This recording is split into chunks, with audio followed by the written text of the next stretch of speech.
Nos institutions scolaires adventistes du territoire de l'Union des Antilles et Guyane françaises, en partenariat avec les familles, visent un parcours d'excellence pour les élèves et étudiants en les accompagnant pour un développement harmonieux de leurs capacités mentales, physiques, spirituelles, sociales, en vue de construire des hommes et des femmes porteurs et passeurs de solides valeurs. Faites le choix de l'éducation adventiste et devenez-en un promoteur.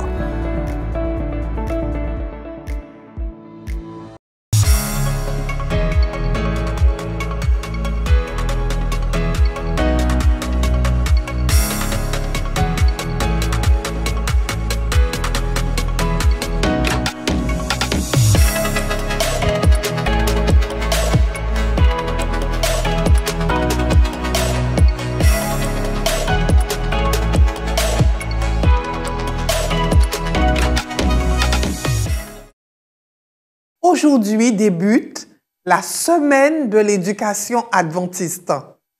Je voudrais bénir l'Éternel qui, dans sa grande sagesse et son amour illimité, a institué ce plan magnifique de salut, l'éducation chrétienne adventiste. Je loue Dieu pour la création et l'organisation du système scolaire adventiste depuis 1780. Pour la vision et le courage des pionniers qui ont relevé ce grand défi, grâce auquel aujourd'hui nous avons un immense système éducatif. Je rends grâce à Dieu pour les administrateurs, les directeurs de l'éducation des fédérations missions, les secrétaires d'éducation des églises, les pasteurs, les anciens, les parents, les membres d'église, les chefs d'établissement, les enseignants, les personnels non enseignants, les aumôniers, les enseignants de valeurs bibliques. En fait, tous les éducateurs de tous bords qui favorisent chez les enfants, les adolescents et les jeunes leur rencontre et leur expérience avec Christ. Comme vous le savez, aucune forme d'éducation ne peut contribuer à la construction de l'humain si elle n'est pas complète et ne se vit dans la créativité. La famille, l'Église, l'école sont sans cesse appelées à évoluer et à s'adapter à la réalité du terrain et aux besoins des enfants et des jeunes. La formation, la réflexion et l'expérimentation sont des leviers de changement précieux pour la construction et la réussite des enfants et des jeunes. Ces trois piliers, famille, école, église, doivent impérativement s'harmoniser en se référant aux textes bibliques et aux textes inspirés afin de mieux guider cette génération qui doit accueillir Jésus et qui doit aussi viser l'excellence. D'où le thème de la semaine de l'éducation du 18 au 23 avril 2022, promouvoir une éducation holistique et innovante. Un message autour du thème chaque soir du lundi au vendredi et le samedi matin sur les chaînes YouTube des fédérations missions ainsi que sur la chaîne de votre union où vous êtes connectés maintenant. Nous vous souhaitons à tous, à chacun de vous, petits et grands, une bienvenue à la semaine de l'éducation adventiste chrétienne. Que Dieu vous bénisse et que cette semaine soit porteuse pour chacun de vous et vous aide en tant que père, en tant que mère, en tant que dirigeant, en tant qu'éducateur, à vous positionner pour Jésus dans une démarche chrétienne de l'éducation adventiste. Bonne semaine de l'éducation à chacun de vous.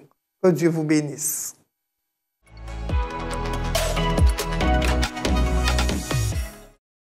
Je vous invite, de l'endroit où vous êtes, à adopter la position la plus adaptée pour la prière.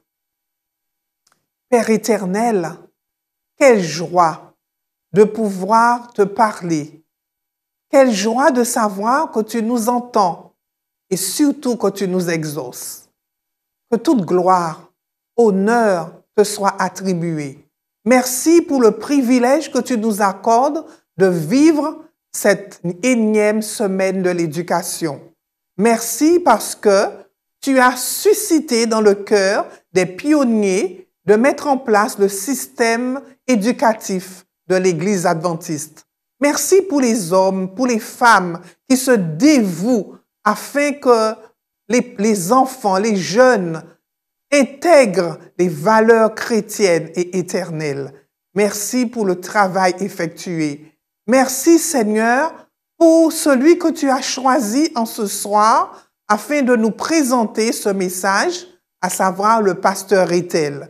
Que la toute-puissance de l'Esprit Saint soit sur lui afin que ce message fasse du bien, emmène réflexion et emmène positionnement pour toi et pour l'éducation chrétienne adventiste dans le cœur de chaque auditeur. Merci pour toutes choses et que ton nom soit glorifié ce soir et au cours de cette semaine. Nous t'avons prié dans le nom de Jésus et pour ta gloire. Amen.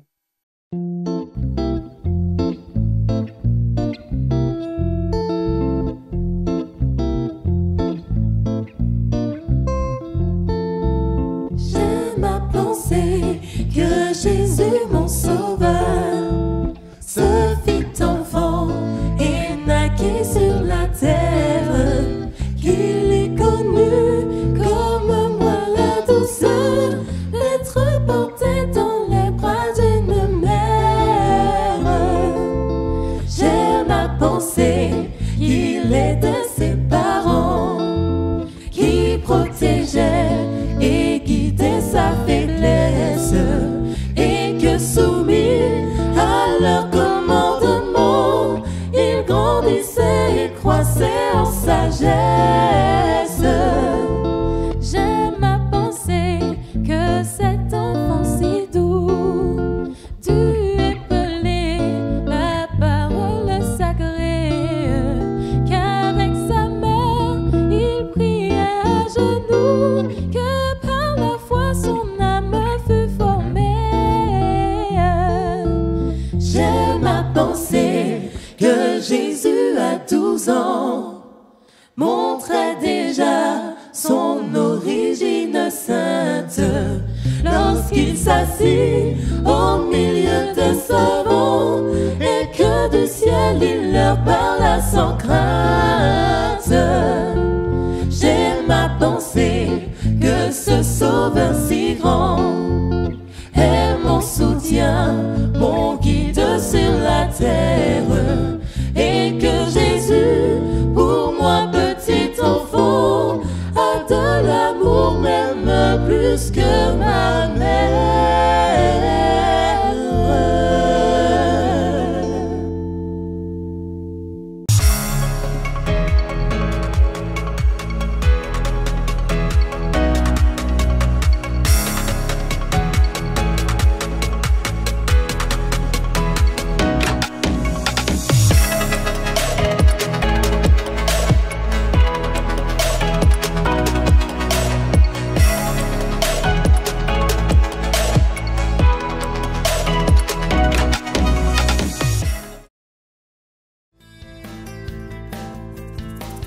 Missionnaire dès l'enfance.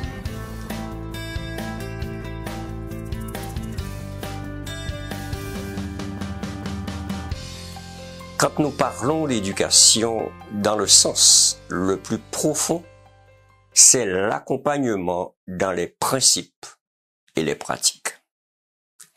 Dès le début de son expérience humaine sur la Terre, chaque être a besoin d'un cadre où il pourra développer les capacités que le Seigneur, le Créateur, a choisi de lui accorder. Ainsi, dans la parole de Dieu, nous comprenons que cette parole nous a été donnée comme un manuel par excellence qui guide dans l'éducation de nos enfants, de nos jeunes, afin qu'ils grandissent selon le plan de Dieu Et c'est bien les Saintes Écritures qui déclarent dans 2 Timothée 3, les versets 16 et 17, que toute écriture est inspirée de Dieu et utile pour enseigner, pour convaincre, pour corriger, pour instruire dans la justice. Et tout cela afin que tout homme soit accompli et propre à toute bonne œuvre. Donc, il est important de prendre la mesure du rôle des éducateurs que nous sommes pour nos plus jeunes. Et nous voulons reconnaître que nos enfants, nos élèves et nos jeunes deviennent des missionnaires pour le Seigneur quand une œuvre harmonieuse est réalisée dans le cercle de la famille, de l'Église et de l'école. Et tout cela avec Jésus comme maître par excellence. La famille, donc, est le premier centre de formation. Et les bases de l'éducation sont posées dans le foyer où le feu de l'Évangile doit embraser chaque membre de la cellule familiale. En fait, c'est le concept biblique développé dans la Bible selon le livre de Deutéronome. Et quand nous lisons dans Deutéronome, seulement au chapitre 4, au verset 9, seulement prends garde à toi et veille attentivement sur ton âme tous les jours de ta vie, de peur que tu n'oublies les choses que tes yeux ont vues et qu'elles ne sortent de ton cœur. Enseigne-les à tes enfants et aux enfants de tes enfants. Ainsi, les choses doivent commencer dans la famille, là où l'enfant prend naissance. Et c'est pour cela que c'est un champ missionnaire très important. Par le précepte et par l'exemple, les parents sont appelés à apprendre à leurs enfants à collaborer avec le Seigneur à l'œuvre du salut de leurs semblables. Père et mère doivent être éduqués et doivent éduquer leurs enfants afin que ceux-ci puissent répondre aux besoins des autres et ainsi participer à l'avancement de la cause de Christ. Les parents ne doivent pas oublier le champ missionnaire important que représente leur foyer. Les enfants que Dieu a confiés à une mère sont pour elle comme un dépôt sacré. Toutes les mères de famille doivent entendre la voix du Seigneur leur disant « Prends ce fils, prends cette fille et élève-le pour moi. Donne-lui un caractère poli comme il en faut dans un palais, afin qu'il puisse briller éternellement dans les parvis célestes. » L'instruction et l'éducation dans la famille chrétienne doivent maintenir un équilibre certain entre l'amour et la discipline. Et vous, pères, dit la parole de Dieu, n'irritez pas vos enfants, mais élevez-les en les corrigeant et en les instruisant selon le Seigneur. Donc, il y a de la beauté dans cette recommandation du Très-Haut qui invite chaque parent, chaque père à instruire, à éduquer ses enfants selon le Seigneur. Tout comme Dieu, notre Père céleste, est patient, bon, miséricordieux avec nous, ses enfants, nous devons montrer les mêmes dispositions dans l'accompagnement de nos enfants, dans leur croissance physique, intellectuelle, émotionnelle et spirituelle. Et c'est alors que le cercle familial deviendra un centre de formation avec des enfants ayant le zèle de l'Évangile qu'ils auront vu se manifester chez leurs parents aimants. Ainsi, ces enfants seront plus à même de continuer leur développement dans les cercles que sont l'Église et l'école. D'ailleurs, l'école et l'Église, ce sont des centres de perfectionnement. Nous croyons que le Seigneur a suscité ces deux structures pour aider chaque enfant à affermir sa foi et son humanité au contact des autres. Ce que l'enfant aura appris au pied de Jésus dans l'amour du foyer, il pourra renforcer cela par le biais des relations avec ceux de son âge et aussi les personnes en position d'autorité de l'environnement ecclésial et scolaire.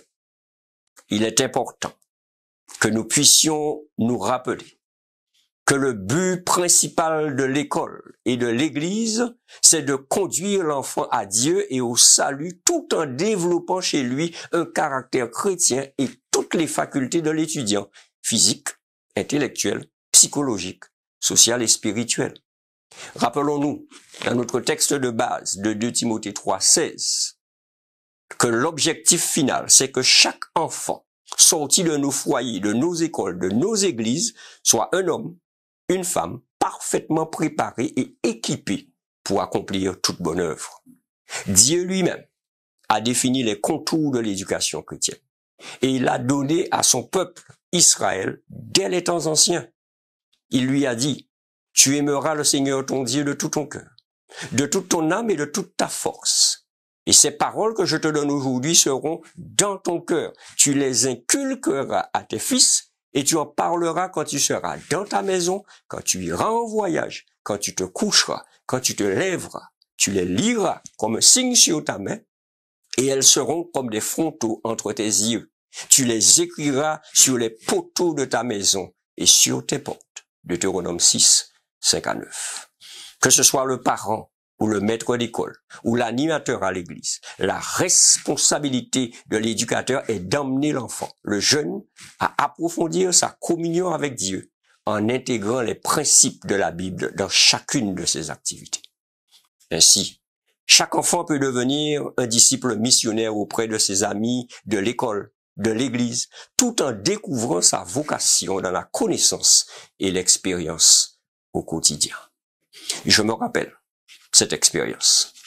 Une belle expérience vécue par des enfants de l'île de Saint-Martin il y a quelques années. Les jeunes ont découvert l'amour du Christ avec leur pasteur et son épouse, qui ont assuré l'école du sabbat des enfants pendant toutes les vacances de juillet et août. Et pendant cette période, chaque enfant a été invité à rencontrer Jésus le sabbat matin et à partager son amour durant la semaine avec ses parents et ses amis.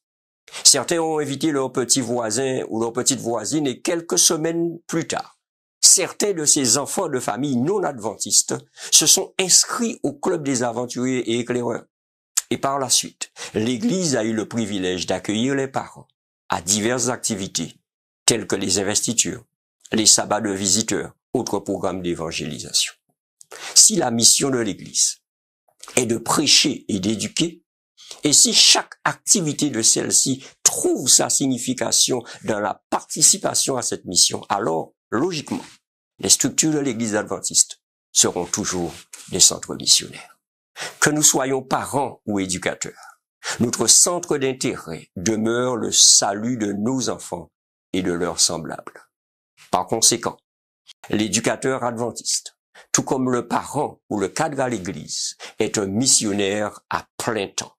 Un missionnaire faisant tout son possible pour faire avancer le royaume de Dieu au travers de l'éducation des plus jeunes. L'enseignant véritable essaiera par les préceptes et par l'exemple de gagner des âmes à Christ.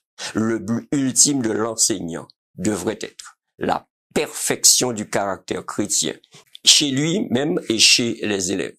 Conseil aux parents, enseignants et étudiants, page 68. À quoi donc mesure-t-on le succès d'une structure d'éducation adventiste du 7e jour? Cette évaluation, si elle est objective, devrait tenir compte de la qualité de l'enseignement et des études académiques, mais aussi du développement physique et social des élèves et surtout de leur croissance spirituelle et leur capacité d'intégrer les valeurs chrétiennes données par la parole de Dieu. Et cette parole de Dieu nous rappelle que Jésus est le maître par excellence. Jésus qui veut former chaque enfant, chaque jeune comme il l'a fait pour les disciples alors qu'il était sur la terre. Nous devons nous inspirer de la méthode du Christ pour accompagner nos enfants, accompagner nos jeunes. L'enseignement de Jésus était simple, était à la portée de son auditoire. Les paraboles sont l'outil qu'il a utilisé à son époque pour révolutionner l'éducation du peuple. Le Christ a choisi de faire usage de métaphores et de comparaisons pour transmettre à son auditoire la quintessence de la vérité. Sa pédagogie est basée sur la confiance dans l'instruction du maître accordée par chaque apprenant. Par son approche, Jésus encourage et vient en aide. Il rassure tout en n'hésitant pas à corriger. Autre élément important de son approche, c'est le fait qu'il parle avec un langage vivant, imagé, qui ne craint pas de dire la vérité. Quand le jeune homme riche, dont parle Matthieu 19, vient vers Jésus, Jésus lui fait comprendre qu'il lui manque une chose pour avoir la vie éternelle. C'est choisir d'être libre. Et malheureusement, ce jeune homme était très attaché à ses biens. Et dans cette expérience, nous voyons aussi comment Jésus, l'éducateur par excellence, va privilégier la relation en tête-à-tête, un accompagnement individuel. Il s'adresse de manière personnelle au jeune homme, tout comme l'éducateur doit s'intéresser à la personne de chaque enfant, de chaque jeune. La volonté de Dieu et le désir le plus ardent de Jésus, c'est de voir chaque enfant, chaque jeune, faire des paroles de 1 Timothée 4, 12 à 16, une réalité transformatrice dans sa vie. Que personne ne méprise ta jeunesse, dit la parole, mais sois un modèle pour les fidèles, en parole, en conduite, en charité, en foi, en pureté.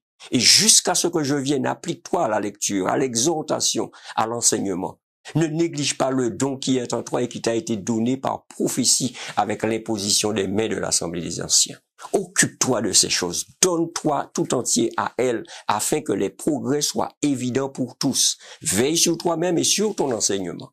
Persévère dans ces choses, car en agissant ainsi, tu te sauveras toi-même et tu sauveras ceux qui t'écoutent. 1 Timothée 4, 12 à 16. Aujourd'hui, l'occasion est donnée à chaque parent, à chaque éducateur, de se consacrer ou se reconsacrer au Seigneur dans la mission d'éducation chrétienne de ses enfants, de ses jeunes. Qui dira « j'irai ». C'est aussi aujourd'hui l'opportunité pour chaque enfant, chaque jeune de répondre à l'appel du Seigneur à devenir un missionnaire pour Jésus. Ou à la maison, à l'école, à l'église et partout. Qui se lèvera pour être un jeune ambassadeur du royaume de Dieu? Moi, en tous les cas, j'ai décidé de me lever. Je me suis levé et j'ai décidé de dire « j'irai avec Jésus ». Si tel est ton désir, joins-toi à moi alors que nous nous tournons vers le trône de grâce et que nous invoquons la puissance du Seigneur pour nous accompagner dans notre engagement. Prions. Notre Père et notre Dieu, nous voulons te remercier de cette opportunité. Cette opportunité de nous rappeler que l'éducation est une œuvre complète qui commence dans la famille, se poursuit à l'église et à l'école et se manifeste dans la vie de tous les jours dans la société. Et que cette éducation a un seul et unique but, c'est de nous préparer à la venue de notre Seigneur et Sauveur Jésus-Christ et que nous puissions aussi participer à la préparation du plus grand nombre pour ce grand jour de l'éternité. Merci, Seigneur, de l'engagement des parents, des cadres, des enseignants et personnels d'encadrement qui se dévouent à cette belle tâche. Et alors qu'ils s'engagent, que tu puisses les oindre d'une manière spéciale de cette onction, de cette pédagogie, de la méthodologie, mais surtout de ton esprit qui aime et qui transmet l'amour. Nous te prions aussi pour l'engagement de ces jeunes, de ces enfants, et nous te disons que tu sois leur maître par excellence, que tu sois leur guide, et comme tu nous dis dans ta parole, que tu sois celui qui les instruit, qui leur montre la voie qu'ils doivent suivre, que tu sois celui qui conseille et celui qui garde le regard sur chacun. Aie les yeux sur nous, répands ton amour sur nous, et continue à nous garder sauvés en Jésus-Christ. C'est là notre prière avec action de grâce. Amen. Amen. Que cette semaine de l'éducation soit une opportunité pour chacun, parents, cadres, mais aussi enfants jeunes, de pouvoir se consacrer ou se reconsacrer à la mission que le Seigneur nous a donnée, d'être des missionnaires dès l'enfance et toute sa vie. Que Dieu vous bénisse.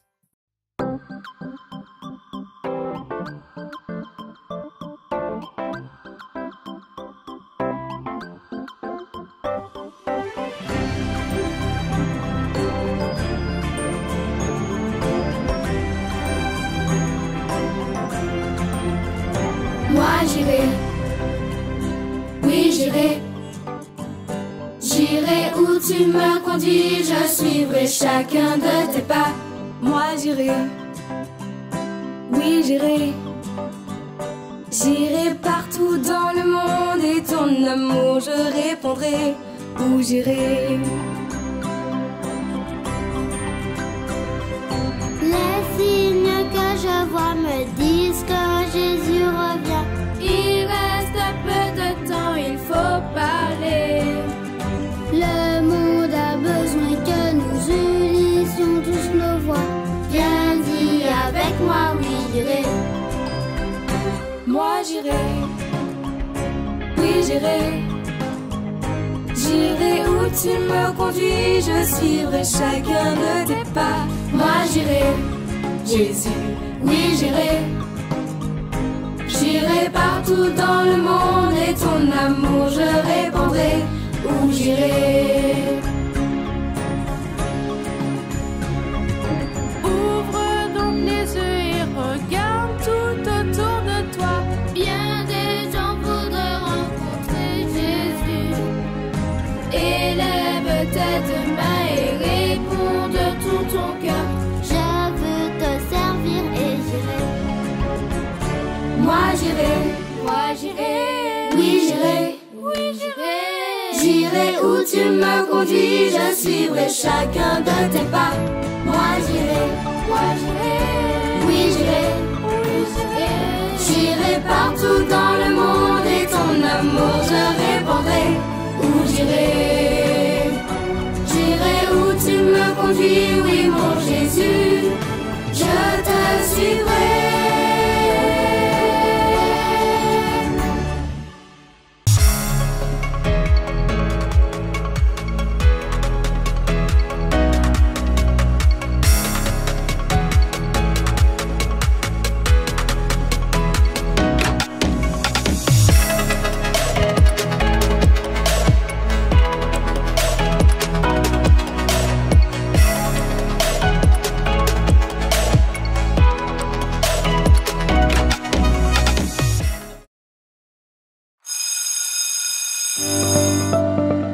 Nos institutions scolaires adventistes du territoire de l'Union des Antilles et Guyane françaises, en partenariat avec les familles, visent un parcours d'excellence pour les élèves et étudiants en les accompagnant pour un développement harmonieux de leurs capacités mentales, physiques, spirituelles, sociales, en vue de construire des hommes et des femmes porteurs et passeurs de solides valeurs.